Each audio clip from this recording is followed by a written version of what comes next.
San Michele, Portofino, Portofino, San Michele, ultima battuta ancora, Portofino e San Michele arrivano quasi insieme, crediamo San Michele su Portofino. Una vittoria al fotofinish sotto la pioggia per l'Armo di San Michele di Pagana nella seconda prova del Palio Remiero 2018. I vincitori della prima gara hanno fatto il bis, battendo all'ultimo remo ancora una volta l'equipaggio di Portofino, fra gli applausi del pubblico che nonostante il maltempo ha continuato a seguire le squadre che si sono date battaglia nelle acque antistanti il lungomare di Rapallo.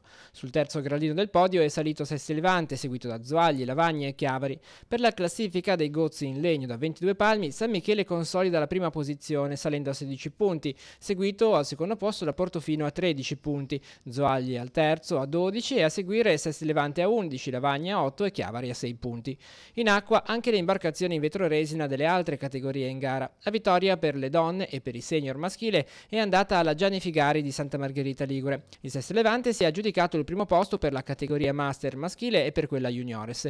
In quest'ultima anche per questa seconda gara era presente un equipaggio proveniente da fuori regione, in questo caso l'associazione canottieri di Porto Ceresio dal lago di Lugano. Gareggiare sul mare sicuramente risulta un po' più difficile perché comunque il mare ha delle condizioni sicuramente diverse, solitamente è più mosso rispetto al lago, anche se diciamo l'acqua del mare è un po' più leggera rispetto all'acqua del lago, quindi ci sono vantaggi e svantaggi dopo tutto. Noi abbiamo atleti a partire dai 9 anni fino ai seniores che hanno all'incirca dai 30 ai 40 anni e poi abbiamo anche un gruppo amatoriale che svolge l'attività diciamo senza partecipazione alle regate.